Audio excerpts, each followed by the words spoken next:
mereka sujud ketika sholat di dunia. Dan Allah telah mengharamkan kepada neraka untuk membakar anggota tubuh yang pernah dijadikan sujud kepada Allah sewaktu di dunia. Lalu keluarlah mereka dari neraka, maka mereka keluar dalam keadaan sudah hangus terbakar. Lalu mereka disiram dengan air kehidupan. Kemudian jadilah mereka tumbuh seperti tumbuhnya benih di tepian aliran sungai. Setelah hampir semua manusia yang pernah sujud sewaktu di dunia, Allah angkat dari neraka dan dimasukkan ke surga. Maka tinggal hanya seorang yang berada antara surga dan neraka. Dia adalah orang terakhir yang memasuki surga setelah melewati siksa neraka. Dia sedang menghadapkan wajahnya ke neraka, seraya berkata, "Ya Tuhanku, palingkanlah wajahku dari neraka. Sungguh anginnya neraka telah meracuni aku, dan baranya telah memanggang aku."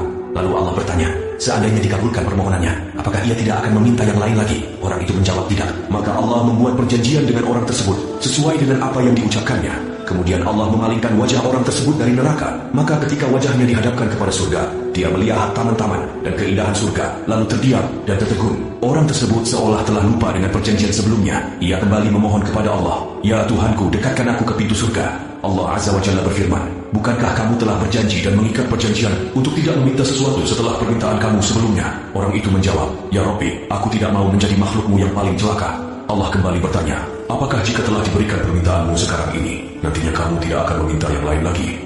Orang itu menjawab, "Tidak, demi kemuliaanmu, aku tidak akan meminta yang lain setelah ini." Maka Allah kembali membuat perjanjian dengannya. Lalu orang tersebut didekatkan ke pintu surga. Maka manakala orang itu sudah sampai di pintu surga, dia melihat keindahan surga dan taman-taman yang hijau serta kegembiraan yang terdapat di dalamnya. Orang itu terdiam dan tertegun.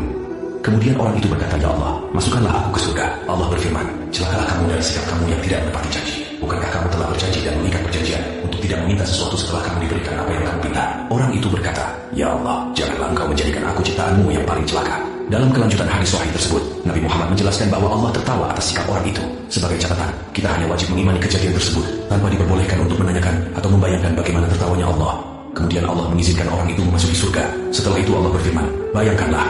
Lalu orang itu membayangkan tentang kenikmatan surga yang akan ia peroleh. Hingga setelah selesai apa yang ia bayangkan, Allah berfirman kepadanya, "Ini semua untukmu dan dilipat gandakan 10 macam yang serupa dengannya." Dalam hadis lain, Imam Muslim meriwayatkan bahwa orang yang kedudukan surganya paling rendah akan diberikan kekayaan layaknya kekayaan para raja di dunia. Kemudian ditambahkan 5 kali yang serupa dan dilipat gandakan kembali 10 kali lipat.